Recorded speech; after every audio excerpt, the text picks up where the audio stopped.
Like so much wine, I'm sure driving back was not fun.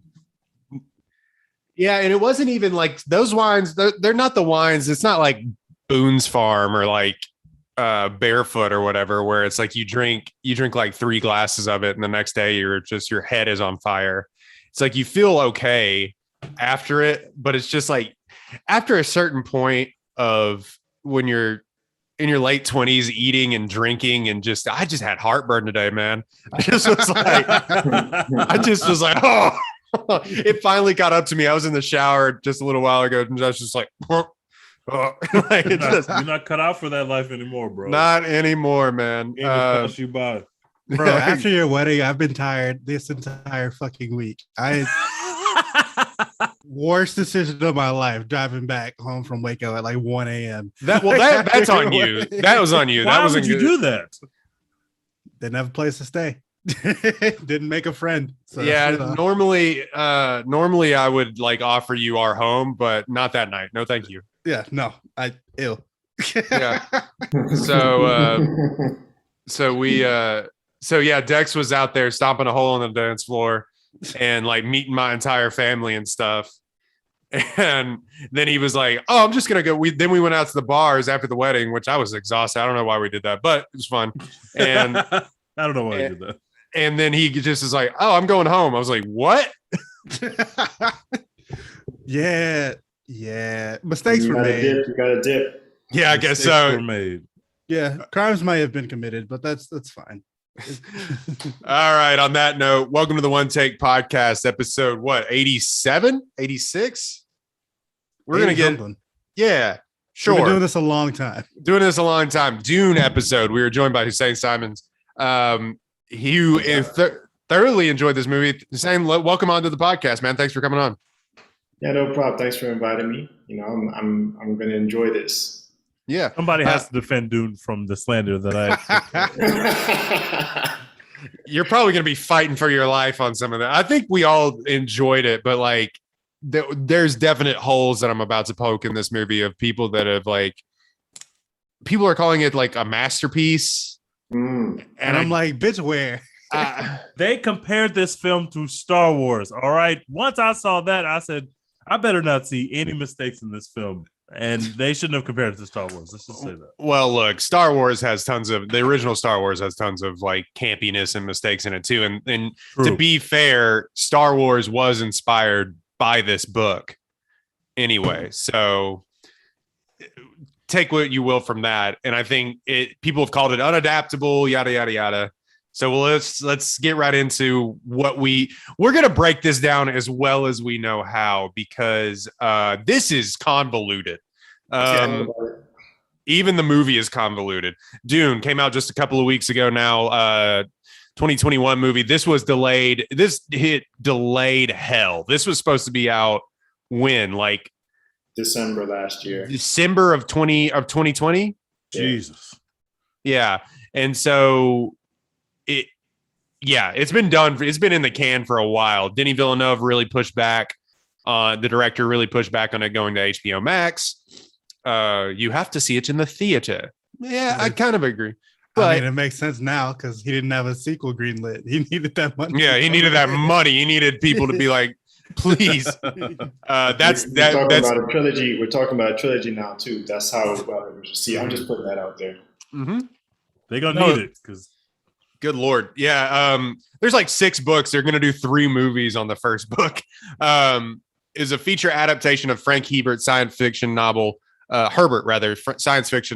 the son of a noble family entrusted with the protection of the most valuable asset and most vital element in the galaxy, spice. Written and directed by Denis Villeneuve, of course. Eric, he, of course, directed it. He's been all over this on press tour saying, go see my movie. And you should. John Spates also has a screenplay credit, as so does Eric Roth. It stars that ghost child, Timothée Chalamet.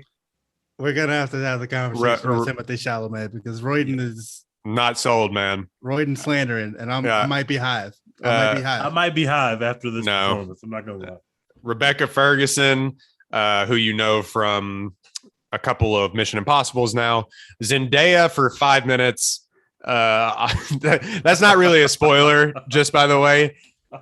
We will, spoiler alert, we will spoil this, but it's not really a spoiler. She's in like all the promotional material 5 minutes of this movie. The idea of Zendaya is in this movie. The whisper of Zendaya is in this movie.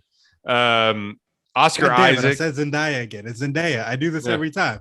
Every fucking time. Oscar Isaac, Jason Momoa as not you, Siri. Jason Momoa as just a character named Duncan Idaho. That is amazing name. Stellan Skarsgård as the grossest person on the planet.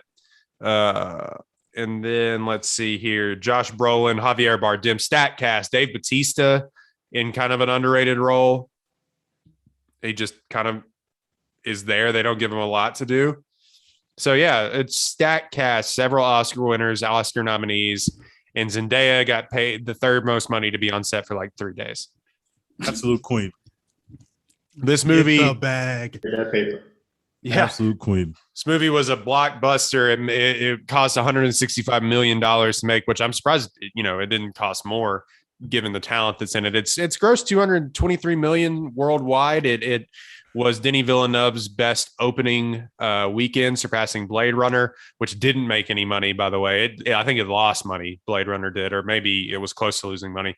Has an 83% on Rotten Tomatoes, 91% audience score. Dune occasionally struggles with its unwieldy source material, but those issues are largely overshadowed by the scope and ambition of this visually thrilling adaptation.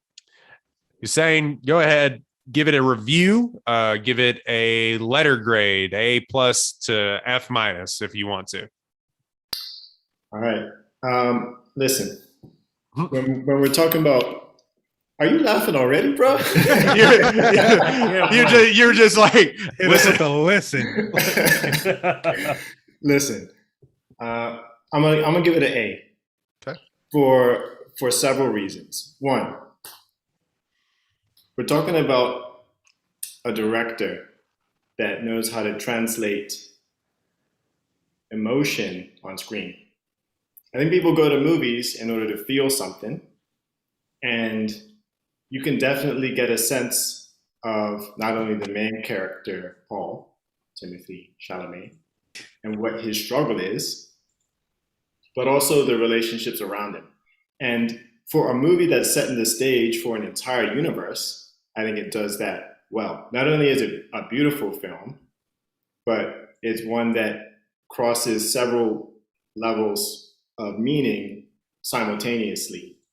The relationship between Paul and his family, Paul and his mother and father, the Harkonnens and the Fremen, the Atreides as well, the Emperor, even though it's not really seen, right?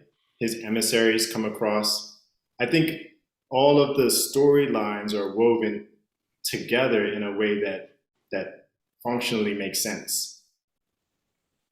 But of course, we're talking about a film that's being adapted from a book that people are saying it's impossible to adapt. But it was done. And I think I'm not the only person that has received the film well. Of course, we're talking about my favorite director. Someone who made Arrival, Blade Runner, who people thought you couldn't make a sequel to that movie, but he did, right? And not only that, but Prisoner, and his entire sort of catalog is consistent in being able to translate emotion on screen for us to connect to. You might have some issues with the film, right? You might have some questions, right? But who can completely adapt a book fully into 2 hours and 30 minutes or whatever, right? Well, they tried in 1984 and failed miserably. Why do people say that this film was unadaptable? I don't know much about the book. Why do people say that? What I'm hearing is like the way that the book is written, a lot of the story actually happens within each character's head, like their thought process. And so in order for like when we're watching movies, there's only certain like directorial choices you can make in order to translate that.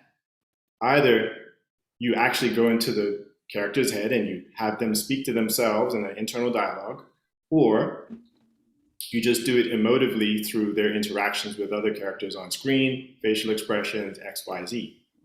And I think the choice that the director made in this film is probably the better choice, the less awkward choice, especially in a sci-fi film where you're trying to establish relationships more so than like one character's internal sense of self and direction and questioning.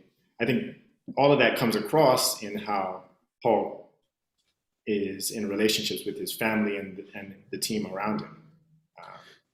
There's also, I mean, somebody tweeted at Dex, there's like a Rolodex or like an index at the end of the book of like names and places and things and all this world building that goes on within this book and how dense it is. And I don't think it's that long of a book. It's not like Gone with the Wind or anything like that. But I think it's like 400 something pages. It's yeah, but like they have to set up a space messiah and the voice, and not the show, but like the thing is, yeah. And they have to set up the voice and like why these families hate each other and who runs what and what spice it. Like it's just a lot, to do. And obviously they were able to do with like Lord of the Rings and stuff like that. But yeah, that makes more sense that if it's like all these inner dialogues and struggles and stuff written on the page, like I can see where that would be like, all right, how am I going to write this thing for people to understand it? Because not a whole lot actually happens in this movie when you like really shouldn't think about it. Yeah, but I think most of that is because they're setting up the rest of the world so that it connects properly. And I think if you give too much in the first film, then how do you build on that in the same direction that you want to, in the same arc that you want to as well, right? Like, if you're thinking about any first act in any play or anything like that, if you give too much of the story, then it's hard to one up that as you go along to reach a crescendo. And that's, I think, where he's trying to get to, right? If you give all of the exposition, if you give all of the story up in the first part, and he was hoping this whole time that it was going to be two parts. I think part of that was a bit of a marketing tactic as well. See the movie so that we can have enough. Huge swing by that guy because his last movie tanked really, and it was more expensive than this movie too, and it was just equally as ambitious with like blockbuster expectations. And studios don't like when you lose tons of cash. When you lose tons of cash. Are we talking about Blade Runner? Yeah, Blade Runner tanked. And it was a movie that you're supposed to have all these Oscar nominations and be this huge follow up to a cult classic. And maybe that's just how people thought about Blade Runner anyway. Like, you know what I mean? Like it is a cult classic for a reason. But Ryan Gosling, we're bringing Harrison Ford back. Not to talk about this other than the movie, but the movie didn't do well. And so then you have this pandemic and you have Denis Villeneuve out, and you're like, please God, go see my movie so I can finish this and I don't look like an idiot. It's kind of what it comes off as, because they put Dune Part 1 in the bottom of when you enter in the theater. Yeah, I didn't know this was a part 1 until I literally sat down in the movie theater and I was like, oh, so I already know it, that we're going to do another movie and we're already going to be here for 3 hours. And now I know, oh, this is not going to be the complete story. I couldn't believe that was something I didn't know going into the movie. I was kind of pissed low key when that part 1 popped up. I was like, no, y'all been talking about this movie for a year and a half and nobody bothered to mention part 1 until right now. Well, there were hints at it, but I always thought it would be like, oh, he'll adapt, because like I said, there's like 6-7 books that Herbert wrote. And then his son also like wrote a book like in this universe and stuff too. So there's a lot of material there. And I thought, oh, well, maybe it'll be like another book or something like they did with Lord of the Rings. You know what I mean? Because then they start apparently later on in the series, like it starts getting even more wild. So but then if you know that, it makes sense that Villeneuve's like, let me just focus on this one book. But they tried the trilogy thing with The Hobbit, and then that didn't make much sense because equally it's a lot of walking and nothing, a lot of nothing happens.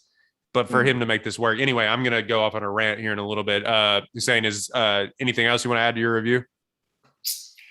I think the best part of the film is how they were able to connect the way that the Fremen revere their own sort of relationship with the spice and their expectation for who Paul is supposed to be. And I'm forgetting the exact house of, like the space witches, people call them. I forget what they're called. The people who have Bene Gesserit. The Bene Gesserit, right? I missed that shit. Space witches is not my term, but it's whatever. Sorry about that. I'm not trying to offend anybody. Please don't cancel me. This is not my term. The Wiccans of Twitter are coming for us. But essentially, they laid the groundwork for this sort of messianic talk when Paul enters. Paul enters the scene, and so they're playing on this expectation that this Messiah is going to come, but also the director gave them sort of a reverence and like a humanity as well. They weren't just like savage people like the Harkonnen wanted or expected or talked about them. When Duncan got there and was able to meet them and talk with them and live with them, he was able to explain their culture. Like, I think that translating that, and also that scene where the guy is watering the palm trees and comparing it to like how important the water is, and how these 20 trees are worth 100 lives. I think all of that sets the groundwork for like the type of relationship that Paul wants to have with them, which moving forward throughout the universe, I think is like a great way to develop that relationship. Like he's not like a conquering type. He's not like, he doesn't come across as like this white savior type of dude. Like he didn't really even want to be there to control stuff. Like he just wanted to learn. And I think that's a really important part of how people can connect with this character. It's just somebody that wants to learn and explore, rather than, it's a little bit like Luke in the sense, Luke Skywalker, who's really, like doesn't know anything about the Force, like just wants to be able to learn from Yoda, etc. And Paul is in that same way where like he doesn't know how to use the voice. He's just learning from his mom. He's trying, but he doesn't have an arrogance about him. I think that, that humility aspect of not wanting to be the leader of House Atreides, not wanting to step into his dad's shoes and footsteps. I think all of that sets him up in a good way moving forward. You know what fucked me up was that Oscar Isaac is old enough to be Timothy Chalamet's dad in this. That's a very handsome For man. real? Well, it's just like I didn't like obviously like Timothy Chalamet. I think Timothy Chalamet is my age. I think he's like 27. But like Oscar Isaac, you're used to him playing like the younger dude. You know what I mean? Like, and now all of a sudden it's just like, this is my dad. You're like, what? Leader. Yeah. Timothy Leader Chalamet is 25 and Oscar Isaac is 42. That could work. Meh. Yeah. You start early in space, right? Yeah. All right, Tej, go ahead, man. So I'm gonna give this movie a B. I can appreciate the degree of difficulty of adapting something like this on the screen, but I didn't read the books, I didn't watch the 1984 film, so I went in pretty blind, and my expectations were extremely high because. By the way, sorry to interrupt. I don't think you have to watch this movie. I think it'd be funny to go back and watch the 1984 movie because of how historically like it looks now compared to this film. But yeah, I don't think you don't have to watch that movie. I went in pretty blind. My expectations were sky high because I also love this director, and think directorially the decisions you made were pretty sound. My issues weren't really with the director as much as they were with the screenplay. It looked beautiful. I enjoyed it enough. I'm definitely in for part 2. But for that first hour, I literally had no idea what was going on. And it was like, okay, I'm putting it together. I'm piecing it together. I kind of understood the relationship between the Fremen and the House Atreides. And I understood that this person was having dreams about a person who was a Fremen. But when the whole Emperor storyline was spooling out, it made no sense to me whatsoever. I did not understand the Emperor's plan. I did not understand why Oscar Isaac, who looked beautiful in this film and had an amazing beard, incredible, and as somebody with a beard, I don't know why Oscar Isaac would fall for some of the stuff he was falling for.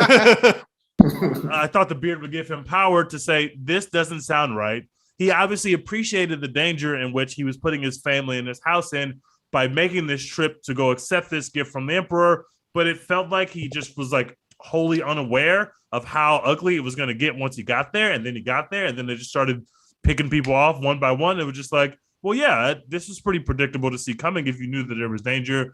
You knew the Emperor was a bad dude.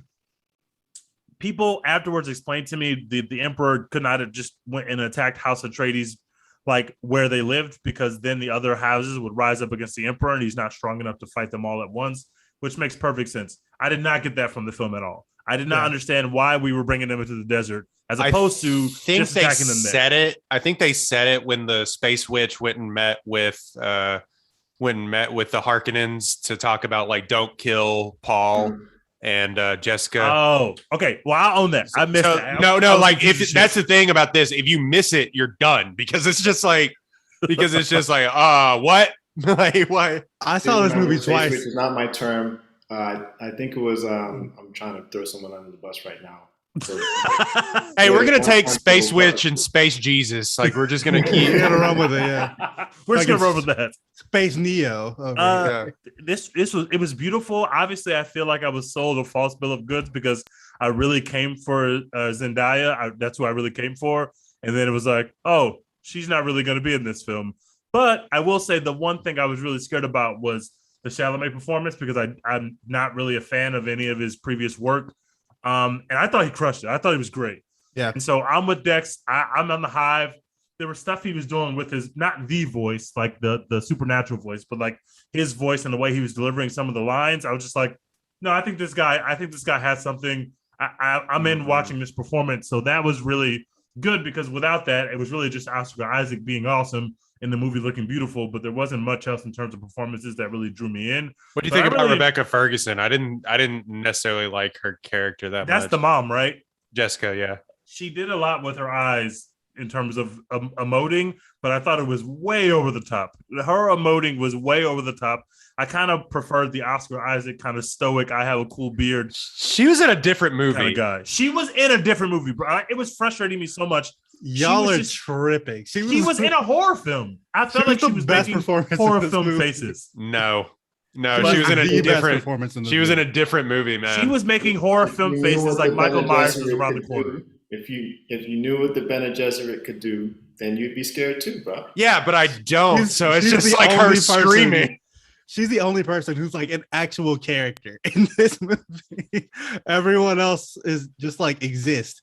I'm trying to say Duncan Idaho was not a fully fleshed character. I like Duncan Idaho. I'm not gonna lie. I like him too, but he didn't do anything. He just showed up and like cracked the joke and killed some guys, and then he was out of here. Badass. I also think that the last act is kind of a letdown, and I understand when it's part one of a 2-part or 3-part story, that maybe part one is not going to end in the most like climactic way, but I needed something. I needed at least to have them have the conversation of, hey, I've seen you in my dreams. I found it weird that when he meets this woman, we don't even have that conversation in this film of, hey, I've seen you in my dreams, and we might have been kissing and we might have been necking. Like, what the hell is up with that? It was just, it felt so anticlimactic to end it in that way. And if you compare it to other epics that are long, like the Lord of the Rings or the Harry Potters or even Star Wars, you still have to tell a complete story in the first movie. You don't have to tell the complete story in the movie, but you have to tell a complete story. And it was really weird to just end it like to be continued. Like, we're going to have a new episode next week. Like, this shit's not coming out for another 2 years. Like, how 3 years? Like they haven't even started filming it. So You I was. It You felt didn't like appreciate the end of this 2.5-hour movie, just being like, "This is only the beginning." that wasn't for you. Hey, people can ride worms. That's dope. Bye. So I went with a B. I enjoyed it enough. I would recommend it. I did enjoy my second watch a little bit more, mostly because I had more of a concept of what was happening. But I'm waiting. I think part 2 is going to be some extreme heat. I cannot say that this was extreme heat. I gave it a B. Well, he already said as much that it's supposed to be even more cinematic from Denis Villeneuve. That's what everybody says. Every artist who's ever dropped an album said, "Hey guys, I know you liked my last album. This is even better than that album." Like it's that stuff means nothing to me. It's little garbage quotes that you say to people. In fairness, I think more happens. He's not a liar, though. He's not a liar. Like Drake told me "Certified Lover Boy" was his best album. He looked me in my face and told me that, knowing damn well it wasn't true. It is true though. We don't have to do this now. Oh my god! I just want one director or actor to just be like, you know what, the sequel, it sucks. Like, let's be real. We just needed some money.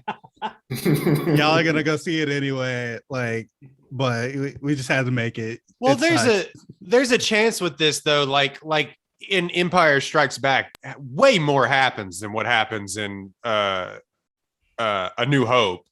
Like, if you go back and watch A New Hope, not a lot happens. But A New Hope is perfect. There's a big difference here. A New Hope is like, oh my God, Luke Skywalker, I want to root for this kid. I don't fucking want to root for Paul. Why do I want to root for this guy? Fucking Paul. I can't believe his name is just Paul. I put that on Twitter. It's just like, he's the one, he's the savior, and then it's just fucking Paul. Like a dude you work with, Paul. A dude you work with. Yeah, it's fucking just Paul. I mean, I guess like Luke Skywalker, but like Skywalker, I mean, Atreides, I don't know, but it's just like everyone's named something cool, and then it's just like Duncan, Paul, and Jessica. Get what? Yeah, fucking Paul and Jessica like have the universe in their hands, basically. Like, okay, whatever. No, you did mention how it ends, kind of like they have this big fight. He kills a guy, and they're just like, "Come on, come to my home." Yeah, he's gang, blood in, blood out. Let's go. Yeah. But it ends like whereas like Return of the King, Fellowship of the Ring ends, where they have this big battle, and you're left with the hobbits being carried off by the Uruk-hai and all this. Yes, and they're chasing after them. It's like, if you're comparing this to Lord of the Rings, which is maybe unfair because that's one of the best trilogies of all time, but like, if you're comparing it to that, it really does leave more to be desired for like even a cliffhanger, because it's kind of just like, okay. It feels like you hit. I'm gonna let it slide that you said Lord of the Rings is one of the best trilogies of all time. I'm gonna let it slide. Wait, what? No, he's right. We're not going to play the Lord of the Rings on this podcast. That's not going to happen. Excuse me? I'm gonna let that slide. What? Okay, we're not letting that slide. My brothers, we do not watch white supremacist films.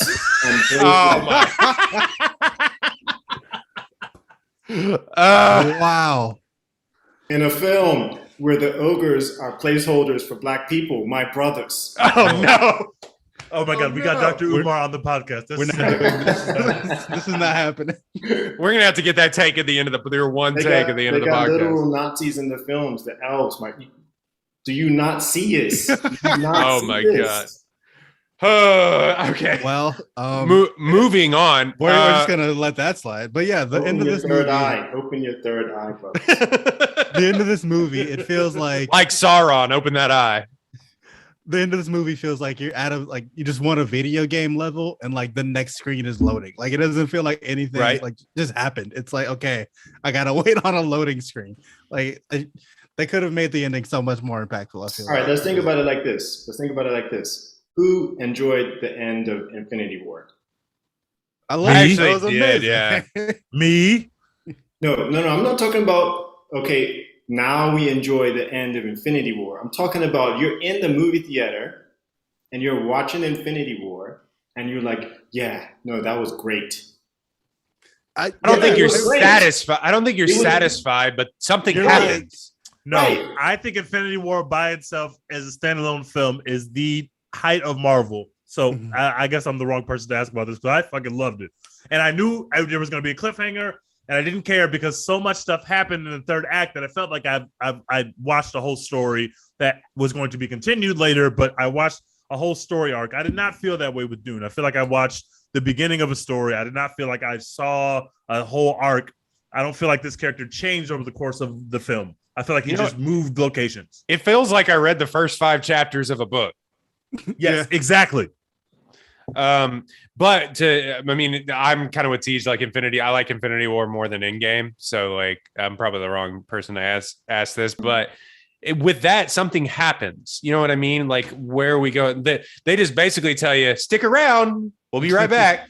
This is only the beginning. And if that didn't happen, if Warner Brothers was like fuck you, which the studio head of Warner Brothers was basically up until like the last like second until they started making money, was like, I don't know, maybe if you've seen the film, they said that if you've seen the film, I guess you know what happens.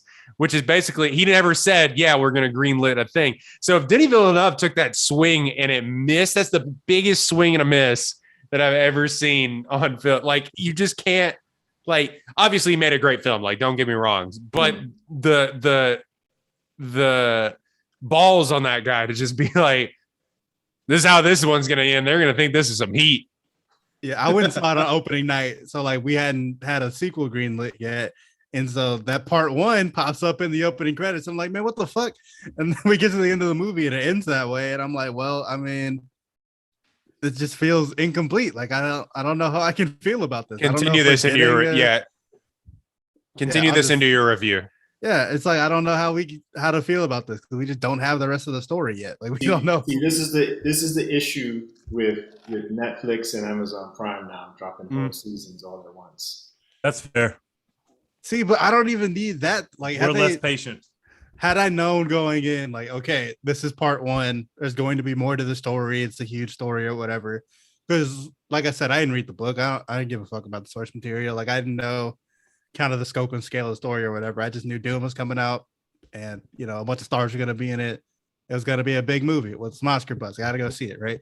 So, like, I don't know shit about the story or whatever. I can even understand and empathize and commiserate with that state of mind, right? Because like I watch TV series by waiting. Like for Game of Thrones, I wouldn't watch until the entire season is out, and then I'm gonna watch it, right? I'm gonna binge that.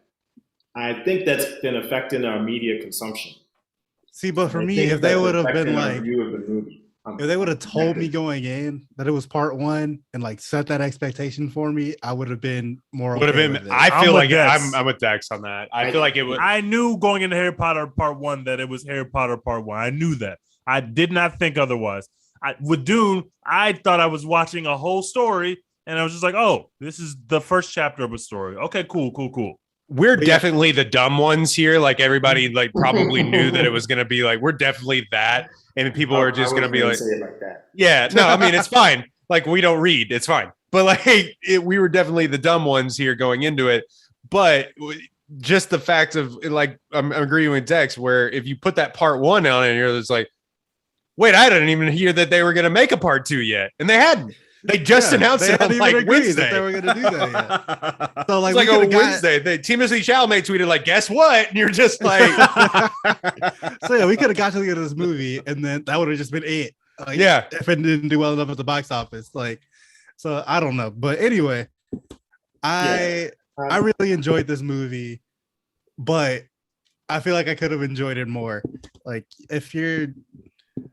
I see a lot of people who are like, oh, this is just so different. And, it's a masterpiece. And Denis Villeneuve put off this like unprecedented like scope and scale of magic and wizardry and religion and slavery and politics and whatever. And I'm like, okay, it's not that good. Like it is really good.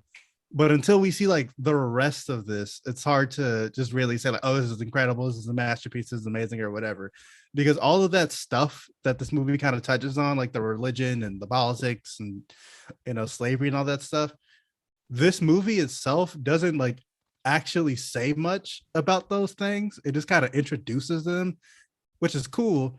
And like, I appreciate that, but that's not really like in and of itself like creative or masterful or whatever. Like that's just life. Like politics and religion and slavery, like all just exist. That's not like a new idea that Denis Villeneuve brought us or whatever. Yeah, So at the end of the day, this is a standalone movie, right? yeah, Yeah. it's like if you're not gonna like say anything about like all of that stuff, then I can't just be like, oh, this is just like this incredible masterwork that we've never seen before, because we have seen all that stuff before. But I did actually really like the movie, and I just judging on it a part one, I would probably give it like an A minus.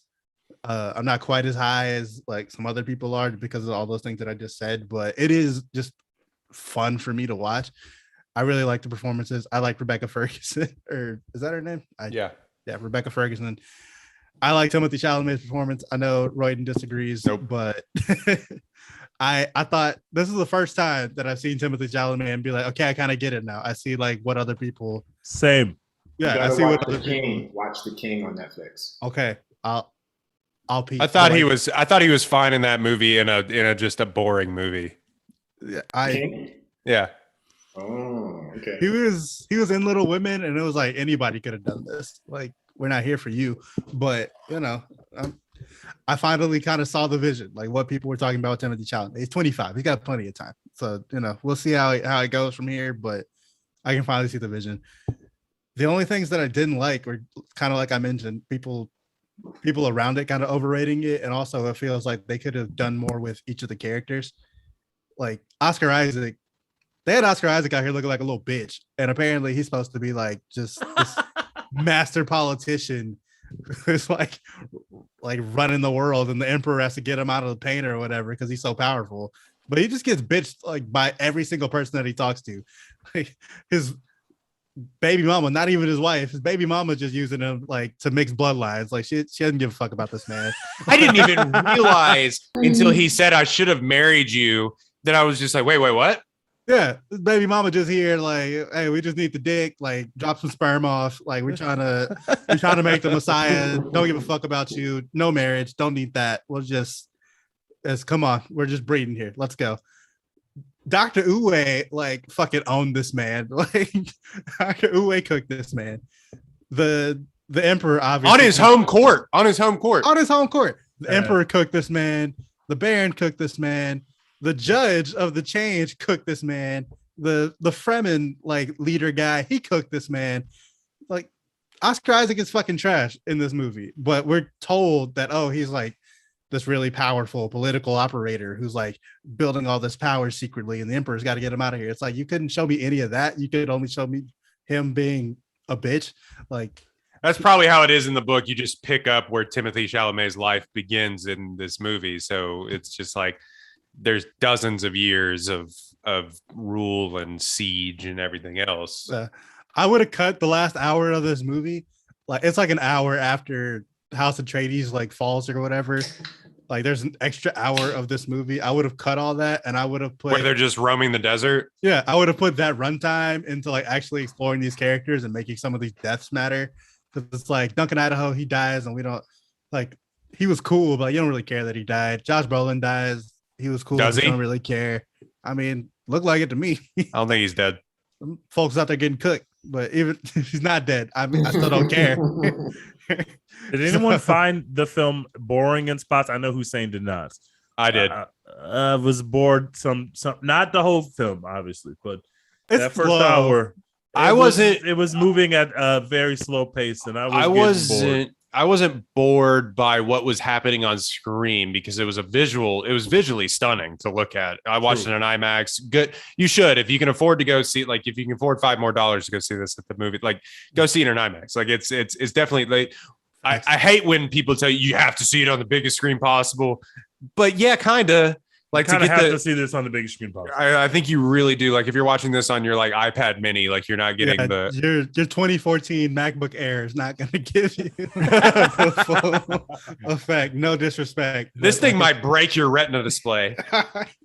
But yeah, it was a little slow getting there. Like people people have mentioned there's a ton of lore and backstory and all that, which like that was fine. But like I said, I would have focused more on like building the actual characters that are on screen in this story, trying to make the story more impactful. Because otherwise, it just kind of feels like Timothy Chalamet he's doing a good performance with like what they give him, but he's just kind of just moving from place to place, like Teach said. And it gets to the end of the movie, and they're like, okay, we're finally like we built up Timothy Chalamet. I care about him now. Movie's over. Cool. Don't care about anybody else, but the movie's done now. So I guess I'll go home. Like it could have been better, but I did enjoy it. In A-. That's a really. I think for me, like I didn't want to pull this card, but I studied film. Probably don't know. So I got a. It's a great card to pull, to be honest. It really is a great card to pull. I got a BA in film, and this is from a long time ago. So, like, the reason why I like this director so much is his choices in how he moves the story forward are a lot more considered for someone who's primarily working in the sci-fi realm. Like, he hasn't done purely sci-fi movies for his entire career, but like 3 movies on the bounce has been sci-fi. And his talent is taking complicated ideas and using simple scenes to get that complicated idea across. And as an example, you know, when he's introducing like the experience of the voice, like in the first scene in the film, you realize that it's not a light skill, but he really drops you into it when the Bene Gesserit grandmother comes and forces him to put his hand in the box. But like when you're watching when you're watching it in the theater, it feels like the voice is happening to you, not to Paul. Yeah, that was a really cool effect. Sound design was incredible in this movie. Yeah, and technically brilliant. And it's like not many directors would think of the psychology of that moment in order to drop the audience into that experience in that way. I think if you're thinking of other like sci-fi directors, they'd probably go more for the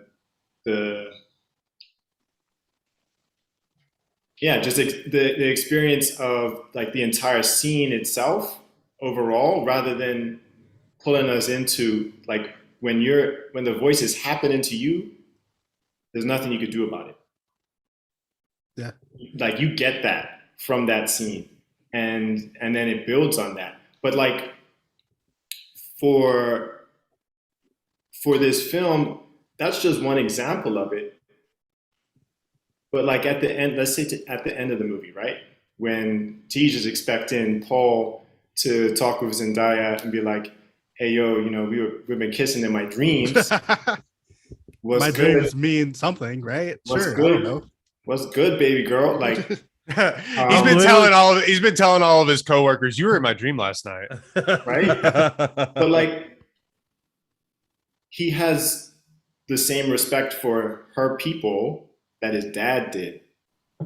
The same respect for her, and he kind of knows that this relationship that he's going to build is so important that he doesn't want to mess it up, and that care comes across in the fewness of words that he has, rather than trying to explain everything after he's just met this girl and she's saying she thinks that he's gonna die.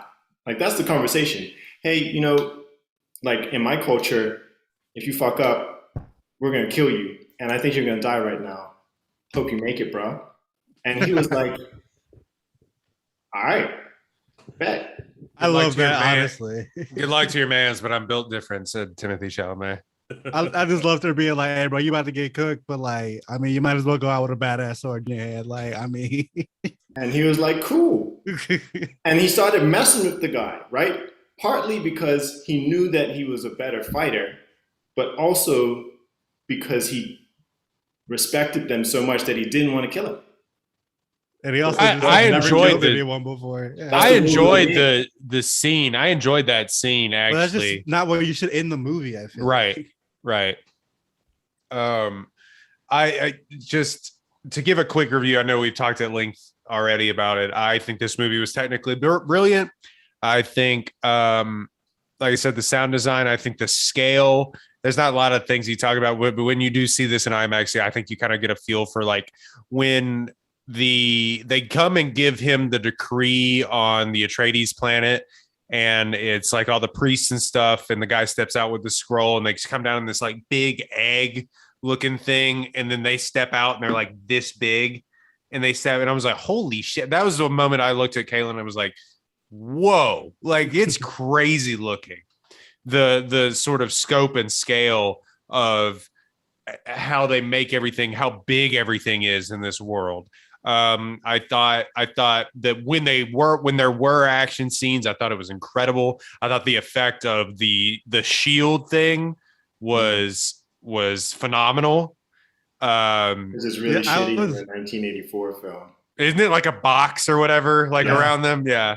I was real nervous about that because they like showed clips of it, like just on Twitter or whatever, like out of context before the movie. And I was like, that kind of looks really fucking stupid. But then watching the movie, I was like, oh, this is lit.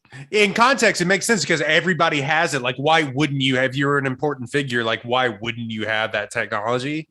Yeah. You know what I mean? And so it's kind of a weird cop out that like slow things get through it. You know what I mean? But the effect of the dart going into his back and he can't get to it was like, the action in this movie, when there was action, was great, and he filmed it incredible. And when the bombs are coming down on top of all of the Atreides ships from the Harkonnens, I was blown away by that. I thought it was incredible to look at. That was loud in D-box seats, by the way. Yeah, you were saying the D-box Cinemark seat that it was just like it was like rumbling and stuff. It's crazy. Yeah, I felt like I was gonna die. Especially the war scenes, yeah. That's why you love this. You were having a spiritual experience in this movie.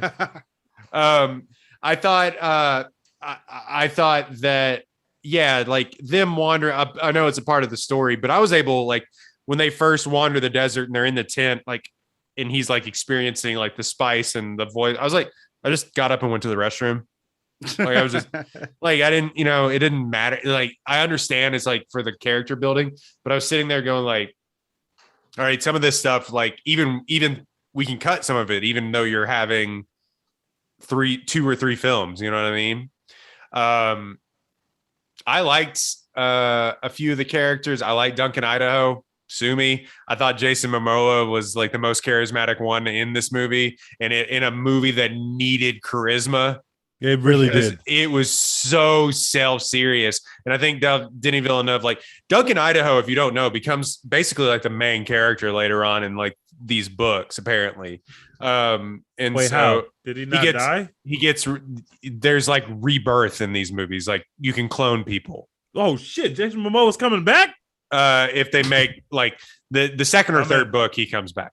But I thought he, like in a movie lacking charisma, it needed the Jason Momoa character. It needed him just doing that. And I thought he was really good, and his physicality and stuff was well needed on screen, as opposed to like Josh Brolin, who's like also really self-serious and, sometimes funny with how serious he was. Isn't that funny? It's like fucking Thanos was like the third or like the 5th most important character on this.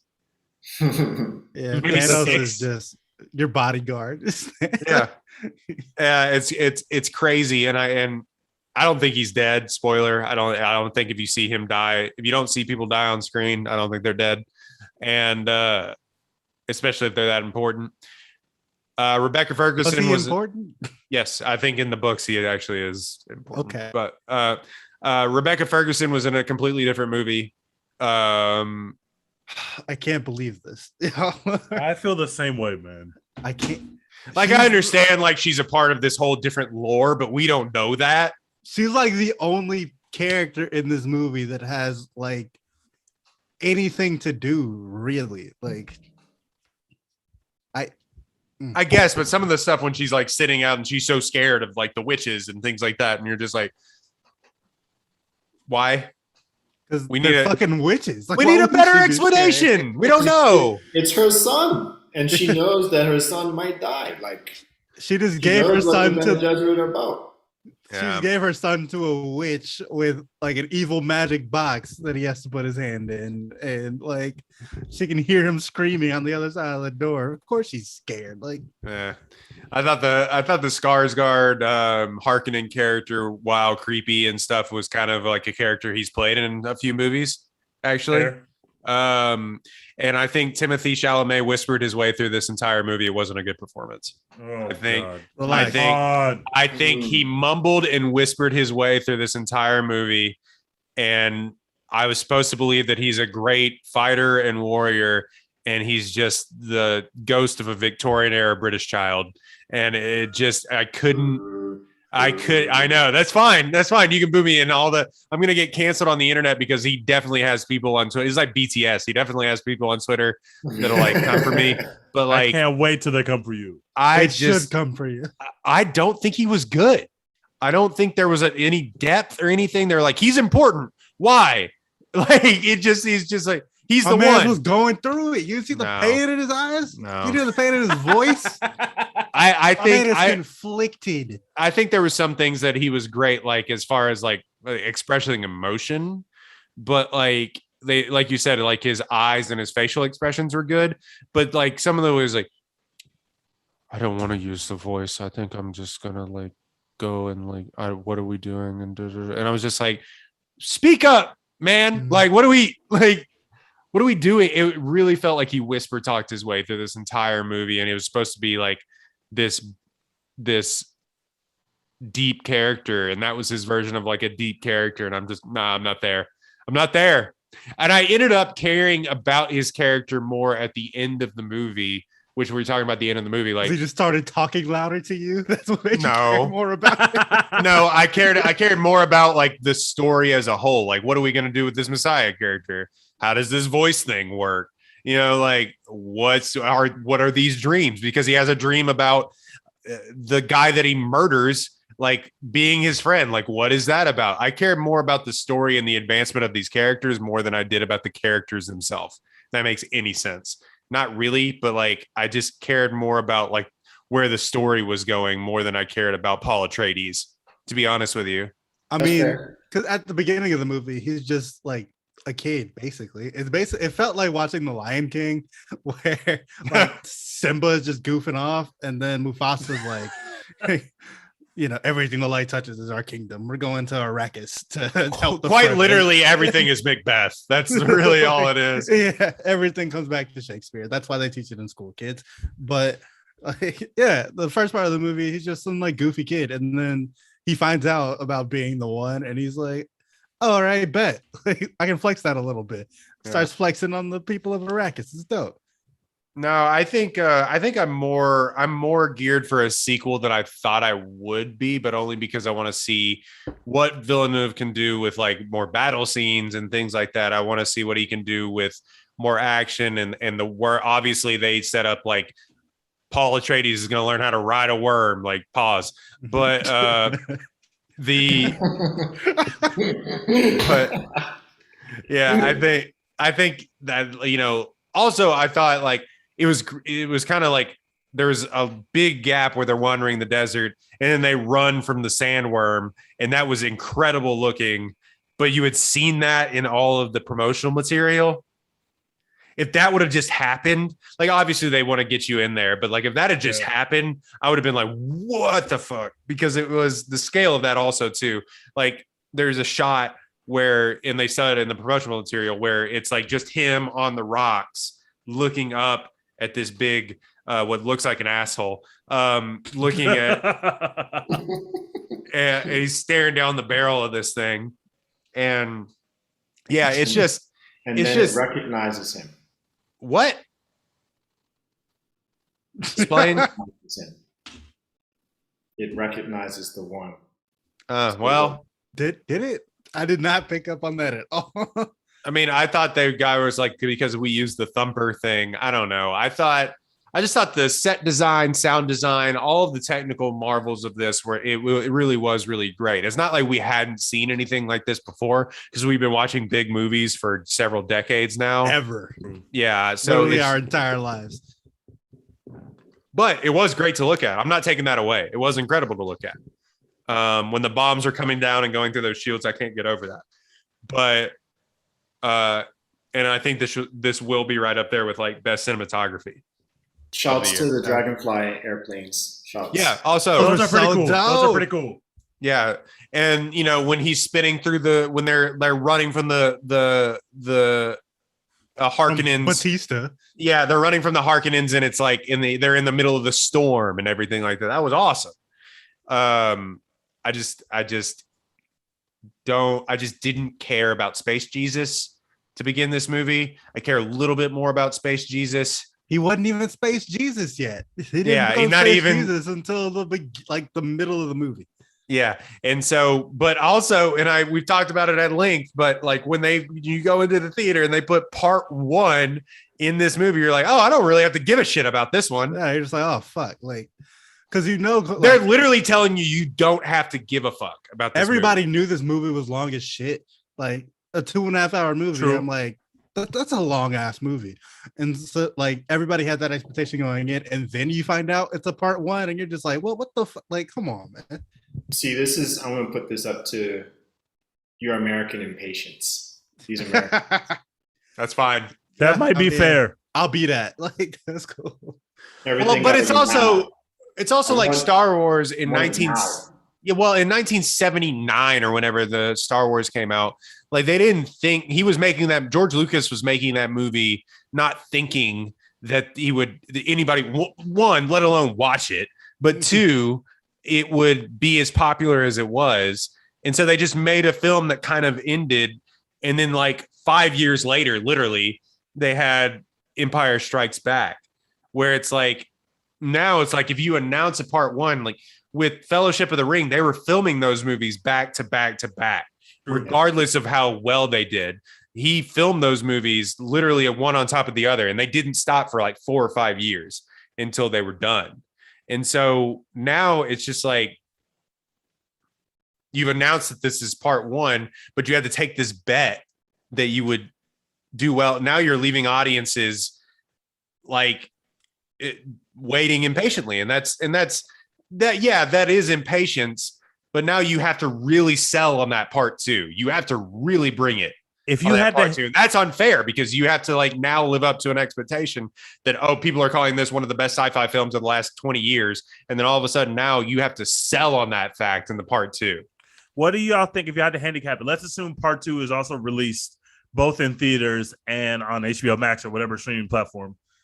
Would you think that part 2 does better than the first one, or commercially, or would you predict that there's a slight drop off? Because I'm wondering how many people are coming back to the theater to see that. Obviously, the 4 of us are going back, but is everybody going back to the theater to see? That's the thing. 4 years later, I think people are going back for sure. it doesn't have a built-in thing. I don't know. I think it does better, and I think it actually, if not Christmas next year, then spring 2023. Yeah, I think 2023 was the date that they gave. Like, I don't remember what the exact date was, but they did like. It's just so weird they didn't film it all at once. That's what I was to thinking me. they should have done. There's probably contractual done, commitments.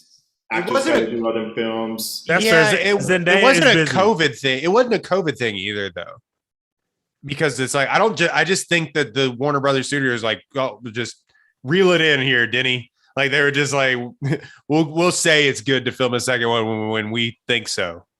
Yeah, October 2023 is the release date they have for it. So Jesus Christ, man.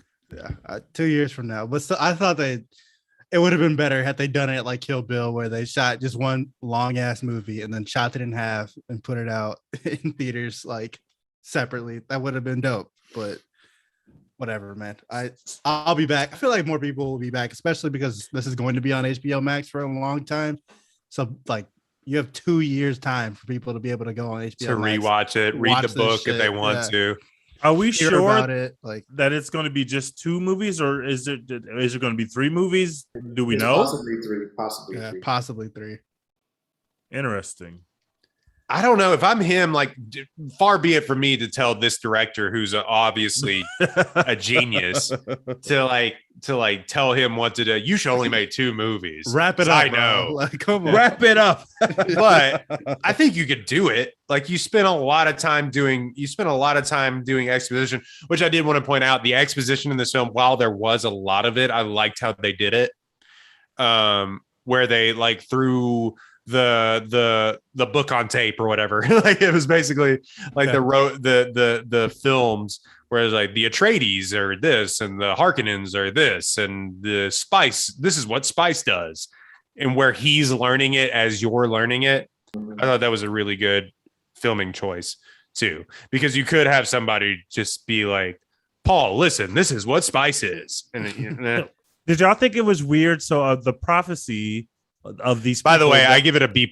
That's like an 88. The prophecy says that the Messiah figure, whatever the name is of him, will know the ways of the Fremen without being a Fremen.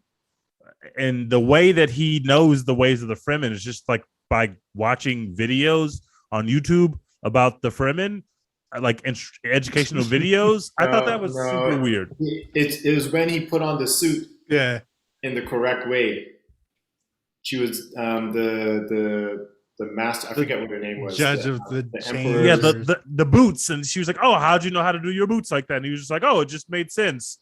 But that made a lot more sense of this. I liked her character, by the way. That's a completely different point. If the character inherently just knows the ways of the Fremen, it feels more supernatural. But when you have literal videos or literal scenes of him sitting there listening to videos about the way of life of the Fremen, I was just like, this isn't supernatural at all. He's just a nerd. Like he just knows these people's ways because he studied it. Those videos are like, when like the Board of Education in Texas is talking about slavery, right? Yeah. True. Like, is it facts? Really? It's like when you have to go to a job interview about sales and you never sold anything in your life and you're just like, hey, let me watch this video real quick. That video was like just someone from House Atreides who went to Arrakis one time and then just like my one summer in Atreides, my one summer in Barcelona. I hung out with all the Fremen. You wouldn't believe it. Wilding. They have crazy down here. You wouldn't understand it because you live on this planet that we live on, but the Fremen, they have this like sand walk that they do. I can show you. Watch. I can show you. Watch. They literally like don't waste any water. We're so wasteful here with our water that we have an abundance of. Yeah, I love like just the Fremen just way of life. Like, and Duncan Idaho was a lot like that too. Like he spent a summer with the Fremen and came back. And how long was he there that he learned their entire ways? I appreciate the moisture from your body. Duncan Idaho, I cannot get over the Christ character is called Paul. I just can't do it. I can't. That also took me out of there like, Paul! You're like, what? Stop! Paul and Jessica just running the fucking universe. But yeah, the movie is fun. It's good. I appreciated it. We've shed on it so much, but it is incredible to look at. Well, I'm definitely going to be back for part 2. So obviously there was something that drew me in. If only I would go back just to watch that movie again, just to experience it in theaters again. I'm probably going to just go see it again just because it looks so cool. And it's just like, holy shit. It visually very pleasing. I just have to figure out the minutia of the plot so I can really figure out if this is a universe that I love or if this is just like a visual feast that I could have and not really care about. That was another thing. I didn't care about the universe. I feel like we still don't know anything about the universe to care about it. You know what I'm saying? That's fair. Like, it's just like I'd give you some of that. I'd give you some of that. Yeah. It's like they keep hyping up this Emperor character, and obviously they build it up for him to come in like later, the Emperor, like the Emperor in Star Wars, which is his base, which Star Wars is based their whole thing on, is this book, which we said at the beginning. And so the Emperor comes in the second half, but they build this up to this whole thing, and you just don't know or see what that is, really understand the dynamics of of this. Yeah. Anyway, You get this reference to like this whole universe and all these different houses or whatever. You meet two houses, kind of. You only really understand one of them, and then everybody in it dies immediately. So it's like, okay, like whereas like Game of Thrones really had an opportunity to build it up before all of House Stark died. They're just like, hey, the Atreides out of here. Yeah, the Atreides were done with that, off the map. The Fremen, there's a ton of them. You're going to meet like 7 of them, but there's like millions of them on this planet. Millions. Just trust us. There's millions out there. And you meet Batista and his uncle, and that's it. That's it. A lot of this movie, you've just cracked the code. A lot of this movie is trust me, bro. There's some big shit out here, man. Like, listen, there's so much going on. Like, we have huge universe, giant lore. Oh my God. You're gonna hang out with Paul and his pregnant mama and 7 Fremen people. Just trust us about everything else. Who like looked at him weird when he was getting naked. I hated that. What was that about? Yeah, that was uncomfy. Was that like anybody notice that? Or did Caitlin and I just notice that? It was uncomfy. Which part is that? Which part? They're changing after they escape the tent or whatever with the fleshlight. They escape the tent and then they go and change into the suits that they have, and like he's like taking off his shirt and stuff, and she like looks at him real weird. It was very strange. I didn't like that. Yeah. Kayla and I looked at each other like, what is this? Also, we got to talk about the Fremen, because Duncan Idaho, who we saw put up fucking KD numbers in every battle that he was in, he was like, oh, the Fremen, they're like fiercest warrior I've ever seen. Oh my God. They fight like demons. We see 2 Fremen fight, and they go 0 for 2 against Paul and his pregnant mother. Like this 0 for 2, like fucking cooked. Like what is happening here? I need someone to explain to me how the Fremen like Jessica like overtook the leader of the Fremen. Yeah, the leader of the Fremen walked up and treated Oscar Isaac like a bitch, and then Oscar Isaac's pregnant like girlfriend fucking cooks this man in a fight. I don't understand. Well, one, she's a space witch, and 2, Paul is the one. So like, is he gonna take an L? Really?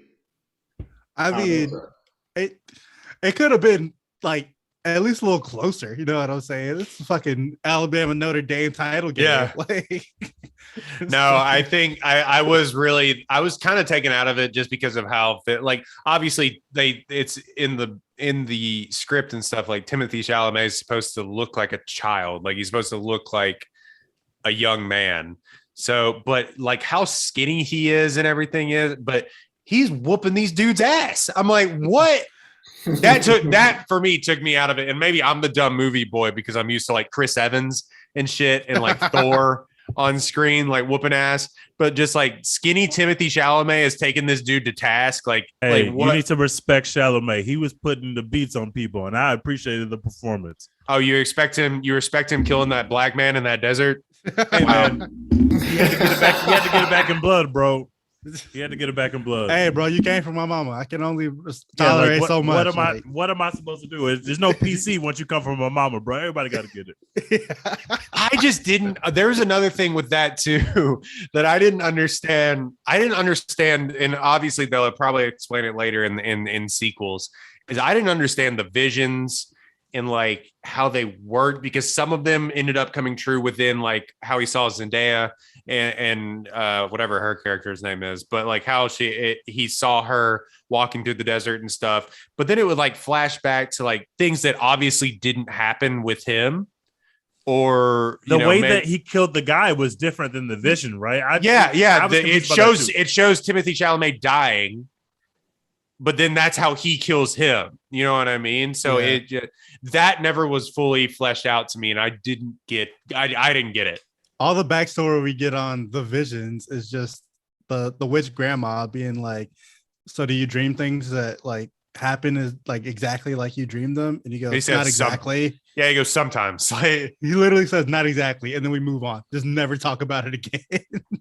Which whatever, man. I guess like all of this stuff can be fixed with a sequel. Like all of our criticisms, like maybe they just make the most badass sequel ever, and we're like, oh, this is a fucking amazing story. Right. Everything makes perfect sense. I see what Denis Villeneuve was like laying the groundwork for.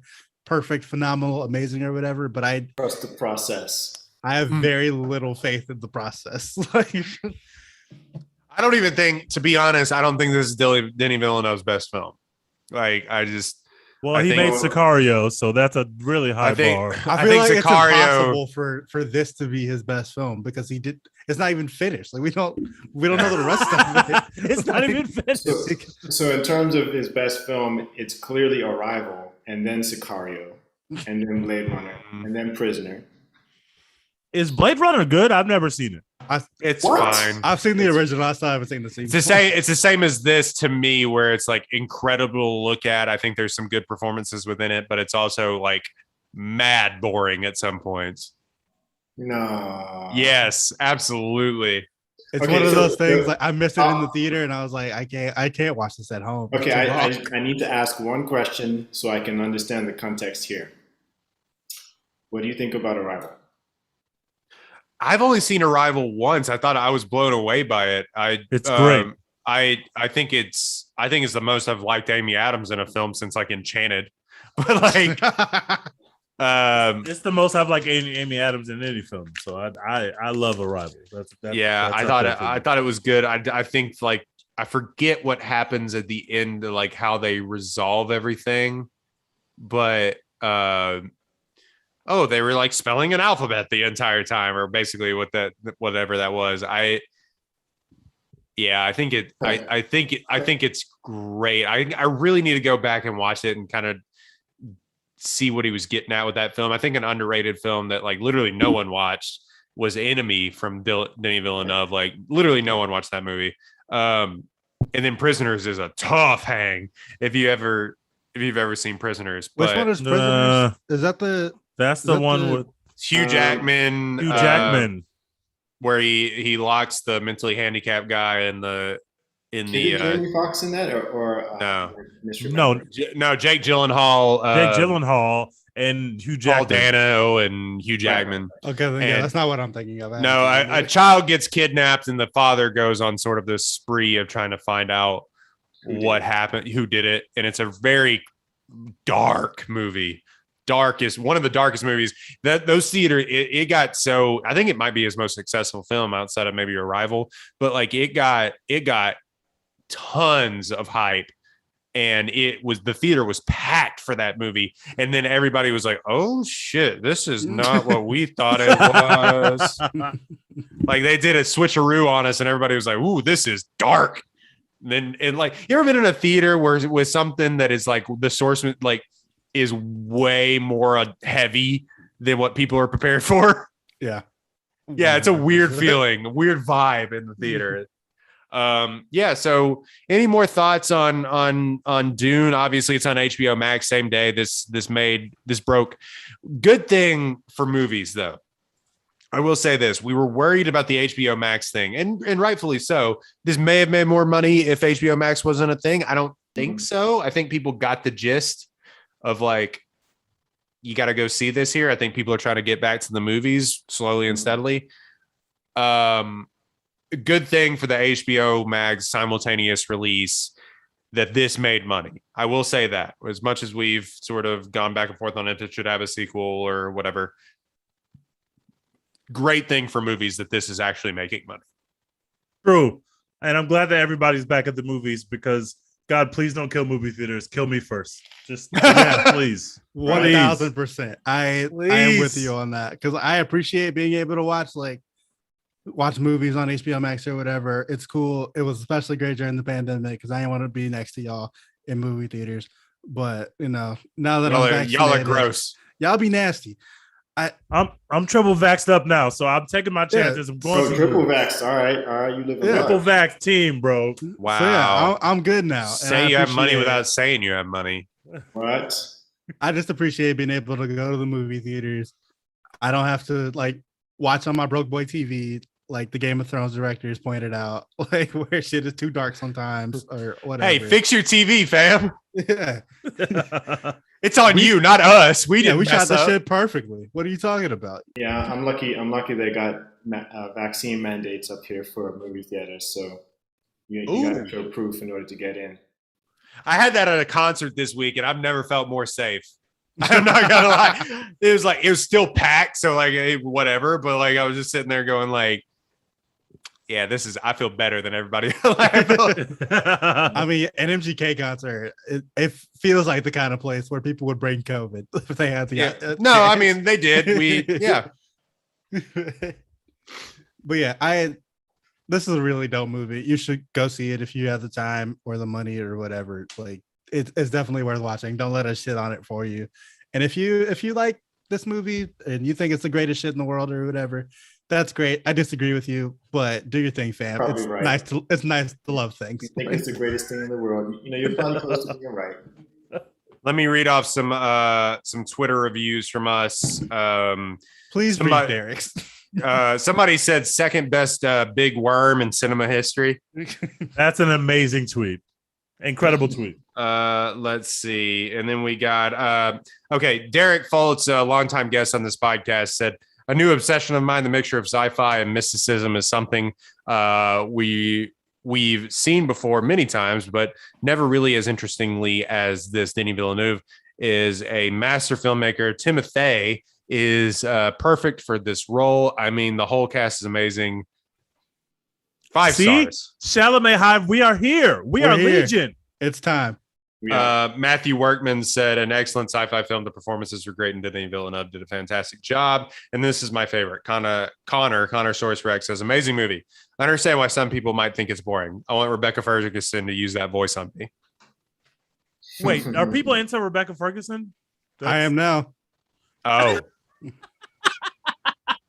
Where's Dr. Umar? Dex wants a concubine. I don't want Rebecca Ferguson using the voice on me. I'm sorry. I'm good with Rebecca Ferguson in Mission Impossible movies.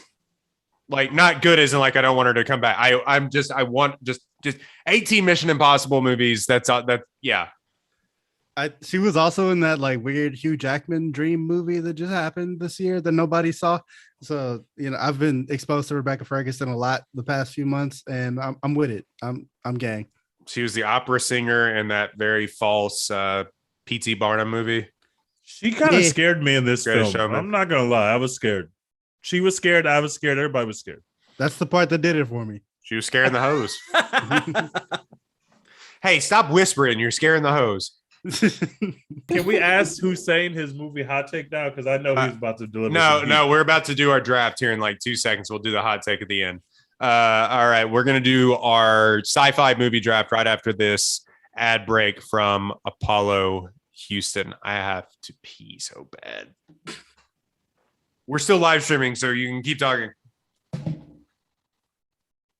I already know your hot take is going to upset me. Whatever it is. I can already tell it's gonna piss me off. Already tell.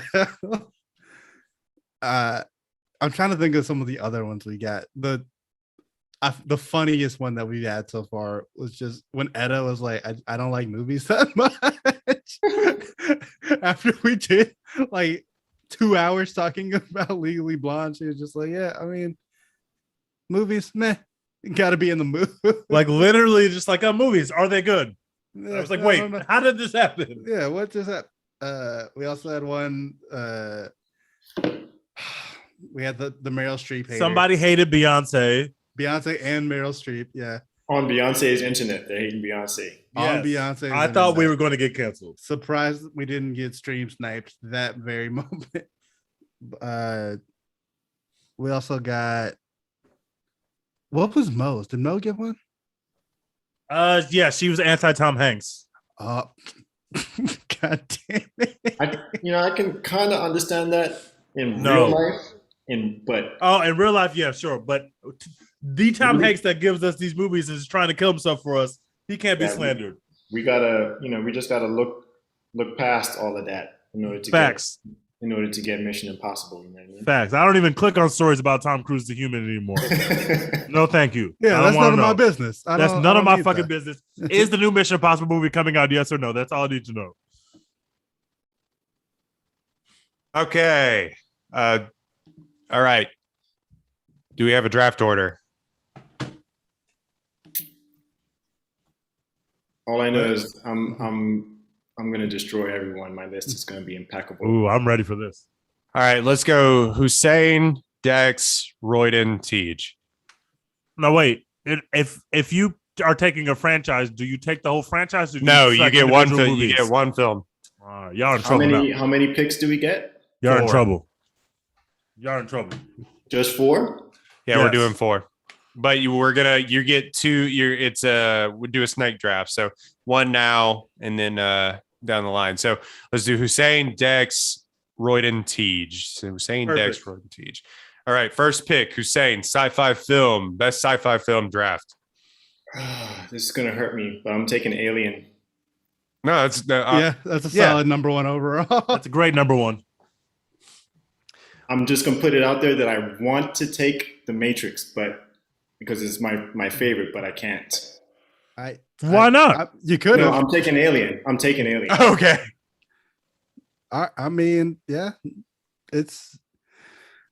she's Sigourney Weaver, just incredible. Still to this day, Incredible performance. yeah, The she's a fact great that actress. that movie is a legit like horror film from Ridley Scott, and then the second movie by James Cameron, they just give it to another director, and then he just made it like an action movie, and it's still good, is incredible to me. And then the third and fourth, we don't have to talk about, but like those first 2, incredible cinema. I haven't even seen the third and fourth one. Cinema. Thanks. Aliens 3 was made by who did Flight Club? Fincher. Fincher made Alien 3 and it tanked.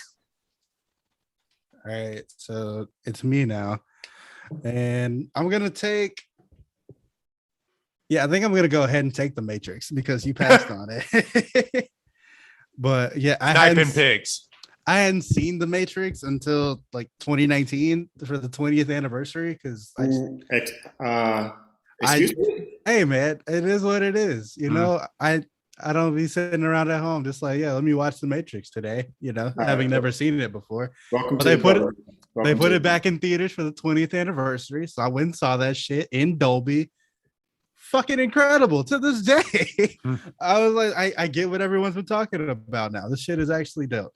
I haven't seen the second and third one. I probably won't see the third one, might see the second one, and I'm gonna go see the fourth one because like the first one's just that fucking dope. That trailer is awesome. I don't care what everyone says. Yeah, I hate that fucking shit. Why does his name escape me right now? Neil Patrick Harris. No, it's fucking Keanu? the main guy. Yeah, Keanu Reeves. There we go. His name Okay. just fucking escaped How me. did you forget that?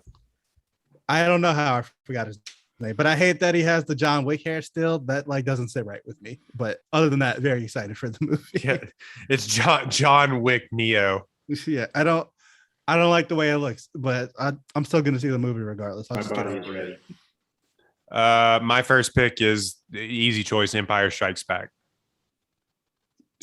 Okay. Wait, You did gotta- Dex choose The Matrix? Yeah. I did. Okay, got it. You got to go with the Empire Strikes Back. It's the one of the first few major blockbusters that we see where like just it literally ends on a cliffhanger where the good guys lose, and it gave way to Infinity War and everything that came after it. So good guys lose, incredible battles. Yeah, it like I love A New Hope for nostalgia, but like if you go back and you watch it, it's Empire Strikes Back. Don't stop. First of all, A New Hope is the greatest Star Wars movie of all time. It's not. That's fine. Second of all, I got the fourth pick, and I'm taking the second greatest sci-fi movie ever made after The Matrix. That is Terminator 2. Judgment God Day. damn it! I thought I was The gonna. greatest fucking film. Ah, That movie still you know how slaps much to this day. you know It how is much I perfect. slander it. You know how much I slander it. You I should can never slander leave it to Terminator You can't 2? slander this film. That's why I was Terminator laughing 2. so Check my hard tweets. Check my tweets. because I knew This is Hussein insane. has this take. That might Wait, what's the take? We'll get this take off here. What's the take? No. I'm gonna save this take. Oh, Save this take Oh shit! for after. Jesus Christ! You can't slander this film. This is a perfect film. You need to hear this take, but it has to. It's the best action movie of the 21st century. It's or it's 20th the best century. action and sci-fi movie of the 20th century. It is perfect. We'll come back. We'll come back. We got to let this man explain himself. With my fifth pick, I'm taking the coolest movie character of all time. I'm taking Back to the Future. Yeah, Great concept. It literally changed the way that directors made time travel movies. It's great. He meets his parents in the past. How can you not enjoy that? I'm going with Back to the Future. Made a time machine out of DeLorean. This is tough. Because I was gonna take Terminator 2. I'm gonna go with a recent film just because I think it's brilliant. And if you haven't seen it, speaking of Oscar Isaac, I gotta go with Ex Machina. Oh, good choice. That movie is fucking incredible. If you haven't seen that movie, please go and watch it. A lot of nothing happens in that movie until it doesn't. So it really makes you think, like, what is consciousness? It really explores those themes in a time where we're really exploring those themes in our own life, like what is artificial intelligence and things like that. And I think it's brilliantly made, highly underrated, wild movie. Absolutely insane movie. Dex. I'm gonna take one that is a little different from kind of what we're looking at here. It's not like a space sci-fi or like these big, kind of themes about artificial intelligence and all that other shit. It kind of touches on some of that. Anyway, I'm taking Jurassic Park. That movie fucking bangs. Yeah. Like, they made dinosaurs, like, and you could go see them, and then they ate people. Like, that's just a perfect idea for a movie. Like, you can't come up with a better, like, simpler idea for a dope ass blockbuster movie than they brought dinosaurs to life, and the dinosaurs started killing people. Like, just incredible. All these years later, the effects still hold up.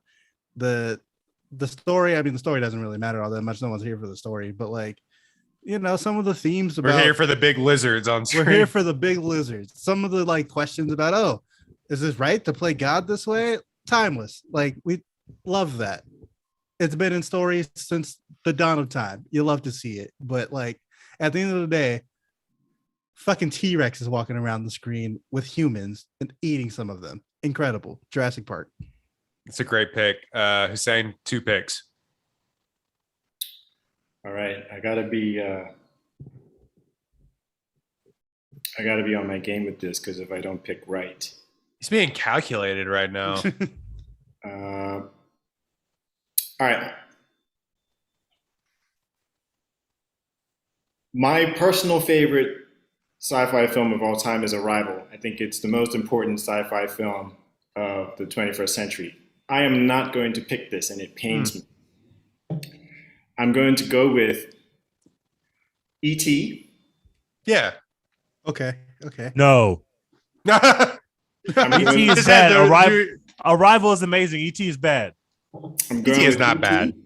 I hate it. Because literally it's one of the first real sci-fi blockbusters that, like, millions on millions getting people in the theater, kind of put Spielberg, established him as that guy.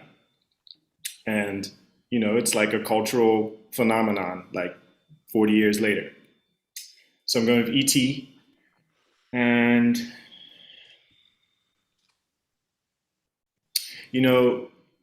I want to go with an anime, but I don't think I can. I want to go with Akira. I mean, you could. I want to go with Akira, but I can't, because I'm going with Children of Men. Damn it! I was gonna go there too. And I'm going to Children of Men because we're literally living in Children of Men right now.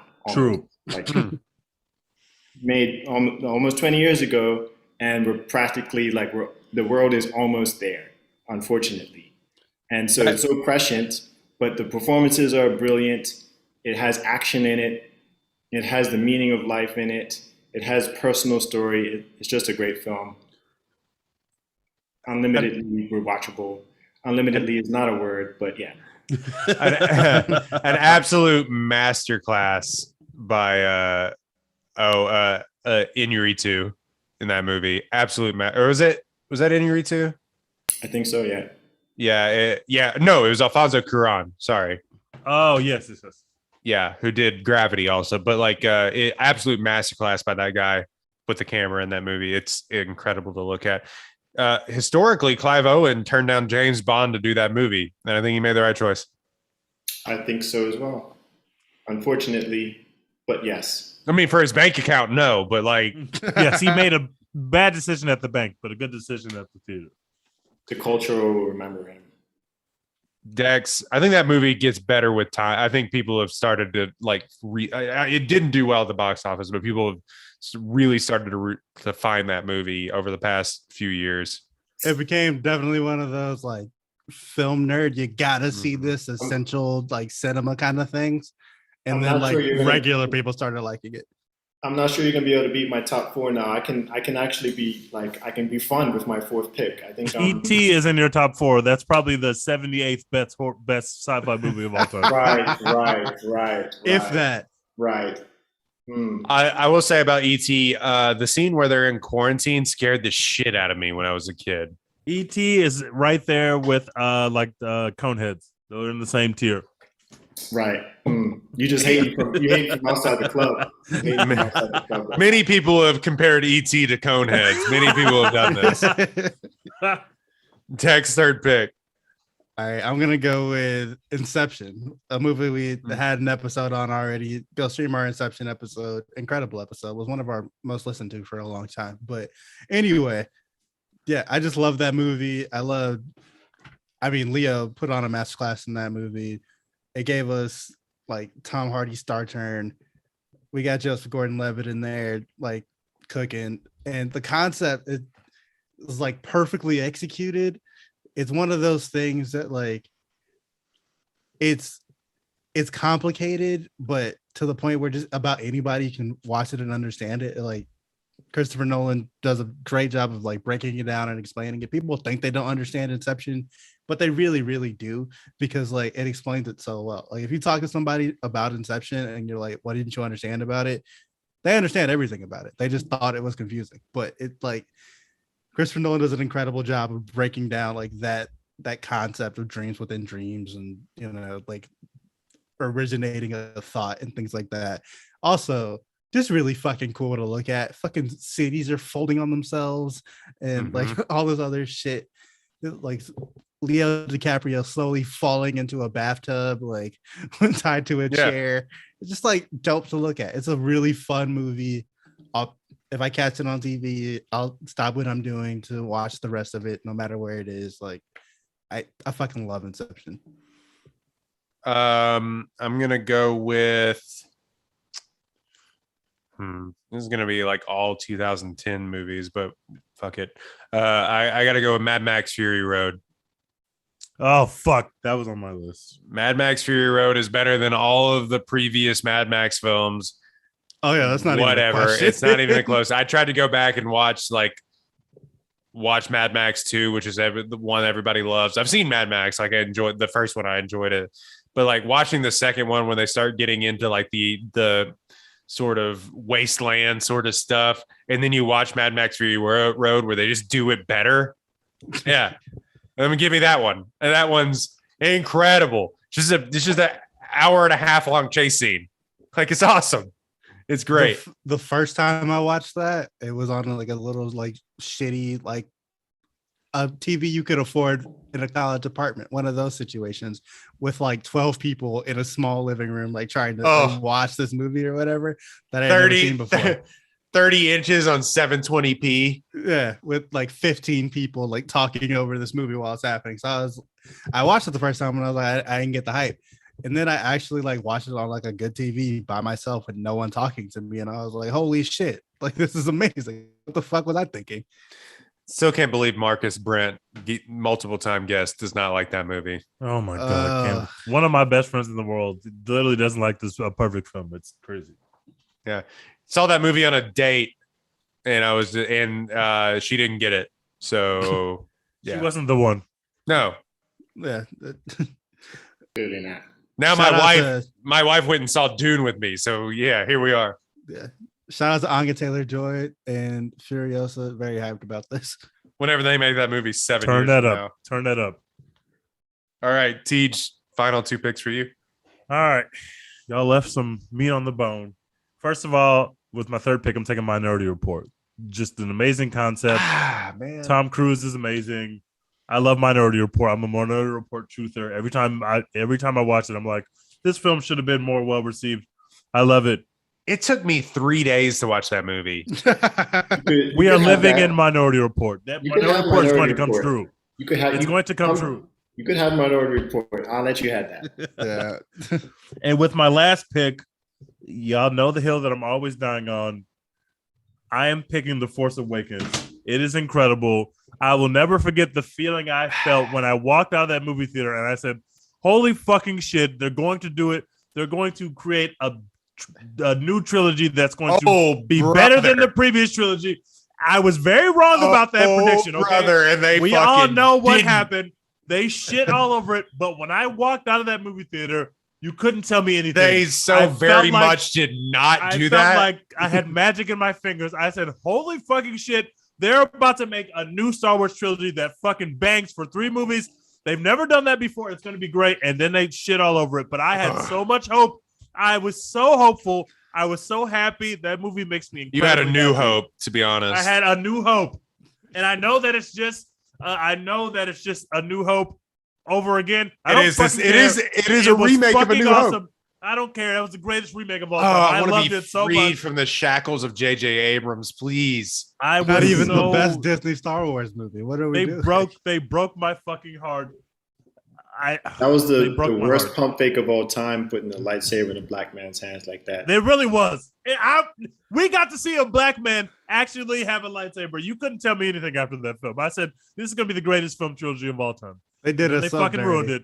They did us so wrong. They did him dirty too, and he's talked about it. John Boyega's talked about it too, which I love because he's made also a great sci-fi film in Attack the Block, and he was just basically like, "Fuck that sucked." Like I was supposed to be like one of the main characters, and then they were just like, "No." The Force Awakens is the third best Disney Star Wars movie. Fanboys. When she pulled out her lightsaber in that Force when she was fighting Adam Driver, I literally could have fainted. I could have fainted. That was the coolest thing I've ever seen in a movie theater. It is a New Hope remake, like beat for beat, literally. But there is the teaser trailer for that, which has like 1 billion views because a Star Wars movie hadn't come out since 2006, where they go, "Can you feel it?" And it like the Millennium Falcon comes up and does like a somersault or a loop-de-loop and like flies over the desert, and like the TIE fighters go, "Whoa!" Like I showed that to my dad who grew up with Star Wars, and he got like goosebumps. Like I was like, I got goosebumps from that shit. That trailer was all time. I will say that. Also, it gave us Adam Driver, so like, all's fair. Like we good. We love it. Steve just fumbled the brick by picking Force Awakens for his He did. But anyway. He did. I had to do it. I am obsessed with that film. I'm going to watch it tonight. That shit is incredible. Okay, this isn't the most thought-provoking or best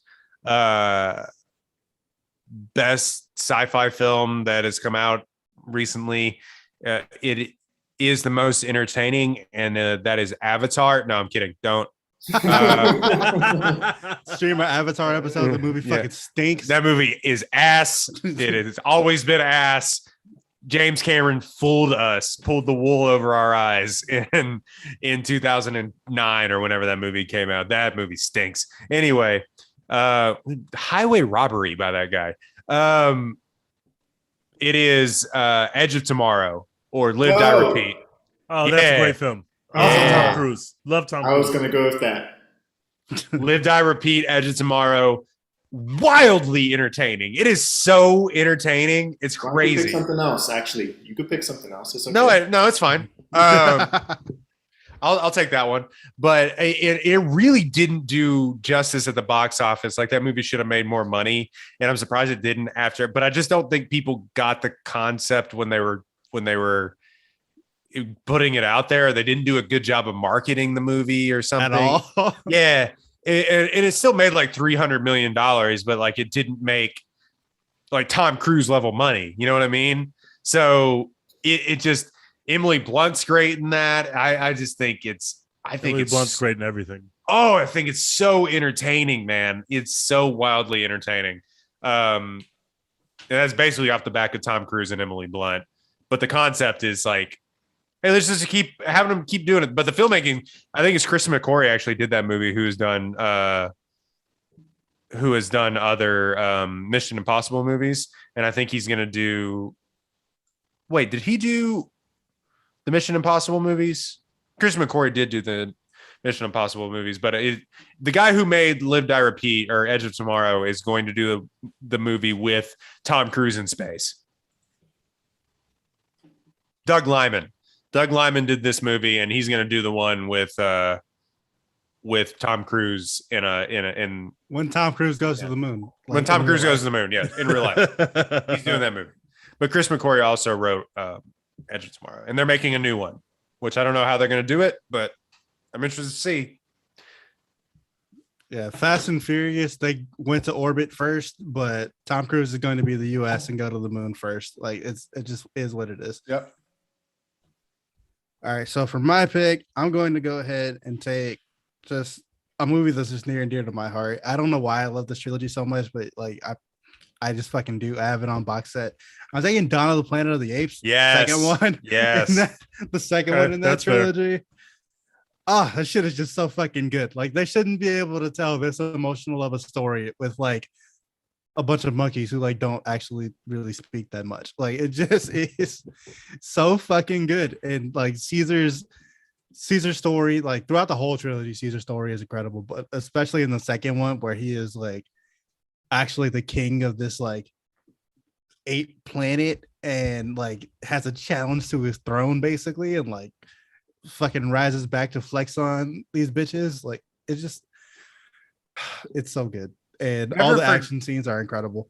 Never forget there was a push for Andy Serkis to win an Academy Award for that motion capture role. Honestly, should have though. While we're here. Yeah. I mean, he's the GOAT at that. Smeagol and Caesar. He's a GOAT. GOAT at that motion capture stuff. That movie is incredible. I'm gonna have to watch it tomorrow now. Like that, I'm thinking about it again because I have the Blu-ray box set. It's also more action packed than War of the Planet of the Apes, which I think it makes it more wildly entertaining. I think than War of the Planet of the Apes, where War of the Planet of the Apes is like really dealing like with the extinction of the human race and stuff like that. Yeah, and all these heady themes. This is just like a big dumb sci-fi like action sort of, but also with great themes where like Gary Oldman's trying to lead this group of people. You know, it's a great post-apocalyptic sci-fi film, really. True. All right, Hussein, take us home. Final pick. Well, I'm trying to decide between, like I said, my favorite film, sci-fi film, what I think is the most important sci-fi film of the 21st century based on its themes, Arrival. But you know what? He's going to pick Dune. I know it's coming. I feel it coming. You know, to build up my hot take, I'm going to actually have to go with and stand 10 toes down on the greatest Terminator film of all time, Terminator. Oh, brother. And the reason I'm picking it is because it is the most logically consistent, entertaining, and well constructed Terminator film. This All is right, ridiculous. This is ridiculous. His final pick is Terminator, but let's round this into his hot take. You said that Terminator 2 is not. Did you say it's not good or not the best Terminator? What's your take? Terminator 2 is the worst action sequel of all time. Whoa! What the fuck just happened? What? It's worse than the Matrix 2? It's worse than the second Matrix film? Correctly. Now, What? don't let the flashy bullets and the explosions and the truck going down the ravine and the metal, like the melted metal guy, fool you. Don't be fooled by the cool shit in this movie. Don't be fooled by the fact that you really like this movie.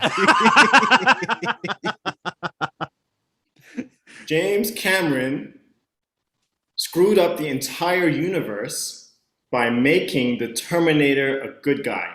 And he was forced to do it because Arnold Schwarzenegger refused to come back to the franchise unless he was a good guy. That's true. In doing so, he ruined up the entire logic of time travel that was created in the original film. We got to go back to get Sarah. Now we got to go back to get Sarah's son for some reason, because he's the actual leader. And we don't John care Connor about is the Allspark. Is the Allspark.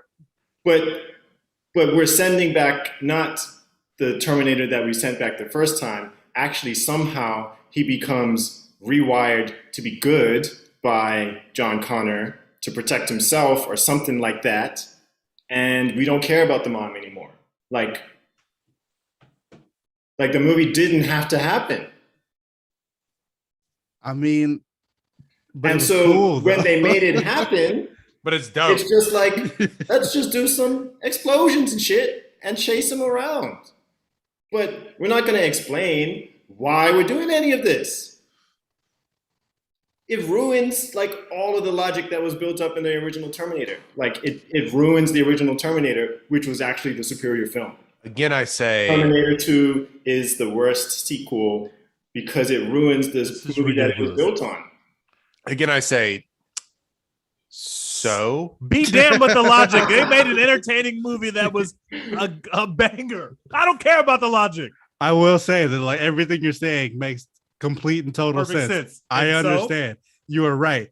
But like it was dope though. Like so still the series started as a horror series and then it turns into some explosion fantasy land where like nobody can get injured.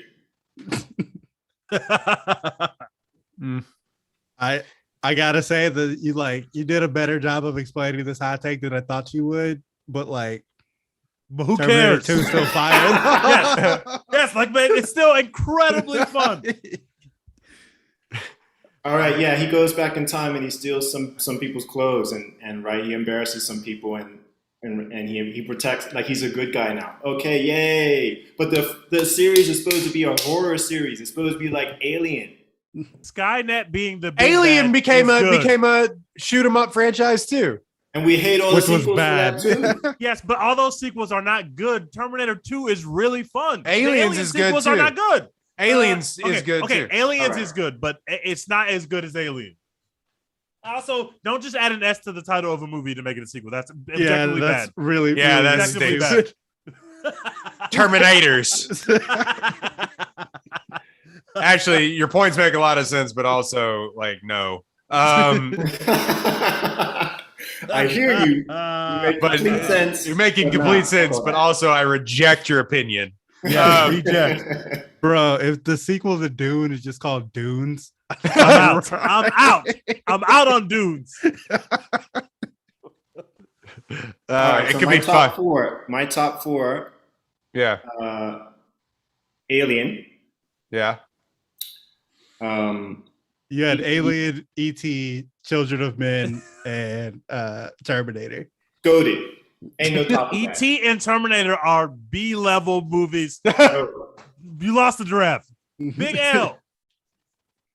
We could tweet this out and see who, because I think we could get some harsh opinions on this. But I think everyone would say like, I'm I ready. think to everyone get would say like, excited. you didn't include a movie before like 1975, but like whatever. Fuck them.